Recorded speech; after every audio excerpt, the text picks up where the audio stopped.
First up on our weird list, is the Lollipop Star. This apparently is musical candy, or as we say in the UK, musical confectionery or sweets. The Lollipop Star is a $10 lollipop. $10 for a lollipop. Is that inflation, or is that just technology making things more expensive? The Lollipop Star plays songs like Ice Spice, Armani White, and so on, licensed. When you suck on this expensive lollipop, yeah, it plays songs. So you're not chewing on a speaker. Instead, it uses phone conduction to play the songs through into your brain. Dread to think what's actually in this thing. And I guess the harder you suck, the more you suck, the louder it gets, probably. This combines confectionery with music streaming in the most unnecessarily bizarre way. You literally need to be eating candy to hear the song, and that's kind of why this has made the weird list. Next up is the AMI from Lepro, the AI soulmate companion. Lepro normally are known for making creative LED lighting for around the home, sometimes controlled by your phone, and sometimes just doing its thing. That's Lepro's usual bread and butter. This is different though, and nothing at all like Razer's Project AVA, which we'll cover next. So what is AMI? It's a desktop OLED cylinder housing an animated AI character designed to be an empathetic soulmate. So does that mean that AMI is the bottle and all, or is AMI the captive femme genie inside the bottle? Bit weird. Well, this is the weird list, so fine, AMI connects with users on a deep level. It watches you constantly via a built-in camera. Bit creepy. But creepy which way? Is that AMI being creepy? Or is that the owner being creepy, keeping an AI in a bottle? Yeah. Multiple outlets have called it hella creepy, but I get the point. It's hella creepy and the most terrifying item at the show. Yeah, I'm inclined to agree. It's marketed as emotional companionship rather than productivity, but even so, it's deeply unsettling. Still, I guess it's going to have an audience, not so much a captive audience. Anyway, the next item on the weird list seems remarkably similar in a lot of ways, but it's fine because it's made by Razer, I guess. So Razer with Project AVA is an anime girl in a bottle. This one is a 5.5-inch animated holographic avatar, including a Faker collaboration personality, and it sits on your desk and it watches you and your screen constantly and serves as an AI gaming companion. Razer have described it as a waifu in a bottle and delightfully unnecessary. Well, yeah, I'd agree there. It embodies the uncanny valley between helpful assistant and digital companionship. The thing is, where I am, we've got cats in the house. I have to lock them out while I'm working. Otherwise, they would be constantly demanding attention. But at least they're cuddly. They're tangible objects that you can pick up and cuddle if the urge takes you. But this thing, Project Ava, this thing would be insanely annoying, and it's something that you'd choose to put on your desk and have there constantly badgering you. Talk to me, touch me, hey, Mav, hey, just no. Many people will love it, of course.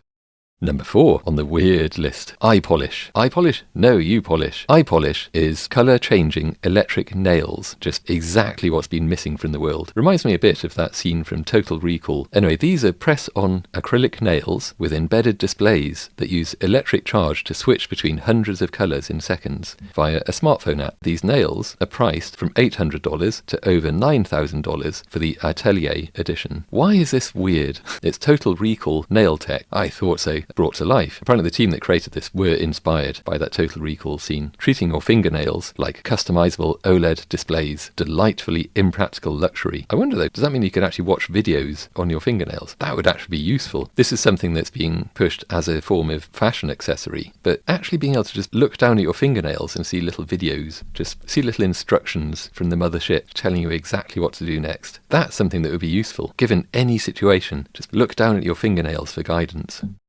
Number 5, and the last one on the weird list, is the Throne Smart Toilet Computer and the Vivu Menstrual Pad Tracker. This is a clip-on toilet device that analyses your waste, lovely, and it pairs up with Vivu's microfluidic infused menstrual pad that tracks fertility and hormone markers when scanned with your phone. So why is this weird? CES 2026 proved that there's no such thing as too weird by fully quantifying the bathroom experience. Engadget put it pretty well. They said that this is bathroom tech that we'd rather not discuss over brunch. Why brunch? Who actually has brunch? I don't eat breakfast or lunch, so I don't know. Definitely not going to have brunch. But still, that really would put you right off your brunch. Bonus though, that was a top 5 weird product announcements to come out of CES this year. But we're not quite finished, because here are some honourable mentions. An is an AI panda robot, a robotic panda companion for elderly cognitive care and to help develop children's social skills. Interesting. Is that something that you would actually want if you land up in a nursing home in your halcyon years and your final companion is a robotic panda? You know, I was trying to make it sound like something you may not want, but I wouldn't mind that. Could think of worse final faces to see in your last moments or whatever. Is it something that would help to develop children's social skills, or would it just freak them the hell out? The Strut EV1 is a mobility scooter that looks like, I guess it's an X-Men reference, Professor X's wheelchair meets Tesla. Okay. The Glide AI hair clippers are smart clippers with AI fade coach requiring a dorky face band. I couldn't parse that, but I'll just read it out. Smart clippers with AI fade coach requiring a dorky face band to know where they are on your head. That was definitely a problem looking for a solution. That's going to improve some lives somewhere. The Olobot Cyberpet. This is a family robot that stores memories in a removable heart-shaped module, and it's priced at around $1,000. And finally, the Hisense S6 Follow Me display. I do like Hisense. I like their e-ink phone. I've never owned one. I've coveted one for a long time. The Hisense S6 Follow Me display is a screen that physically follows you around the room, described as a display that refuses to be ignored. Just what we need.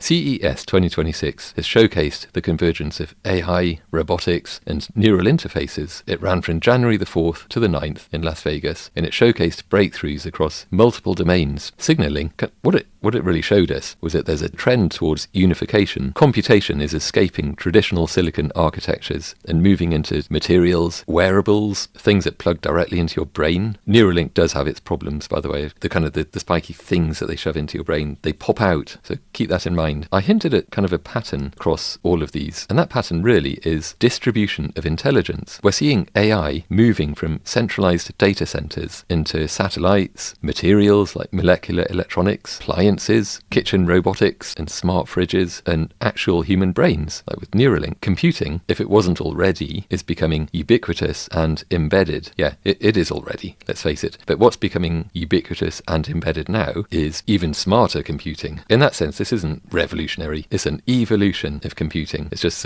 a hell of a evolutionary leap for all of that. In 5 to 10 years, we've seen the trend going from computation happens in data centers up in the cloud to computation happens everywhere. We're now seeing smart material, smart coin-shaped things plugged into people's brains, smart toilets that think for themselves. There'd be a lot of existential angst there, I'm sure. What kind of symphonies would it compose? If smart computation, thinking computation, self-aware, conscious computation is happening everywhere, in everything we touch, everything we look at, everything we sit on, then all of a sudden privacy, security, individual autonomy become vastly more complex, because all these different devices, your fridge, your creepy waifu in a bottle, your neural implant, all these different things hovering around us, they're all participating, they're all making decisions about your life. They're constantly monitoring, watching, coming up with recommendations. Remember looking down at your fingernails for guidance? That's not far off. What's easy to forget is that even though all of this smart intelligence, even though all of this smart, conscious, self-aware computing is happening in the things around us and in us, these things are still cloud connected, because these corporations are not going to want to just give up on all of that data, all of that intelligence about us, the analytics, the directed advertising. There's too much money there to be given up, too much control. The more pervasive, the deeper and deeper claws of these big corporations will get into our lives, into our insides. CES this year was utterly cool, utterly weird, but there is that just kind of slightly discomforting note beneath it all, a deep tonal sound, probably a bit deeper than what you'd get from a Lego brick, but there nonetheless. So on that slightly somber note, what do you think? Is it all doom and gloom? Let me know in the comments, and while you're there, please like the video, and don't forget to subscribe for the next update, which will be along very soon, so make sure you don't miss it.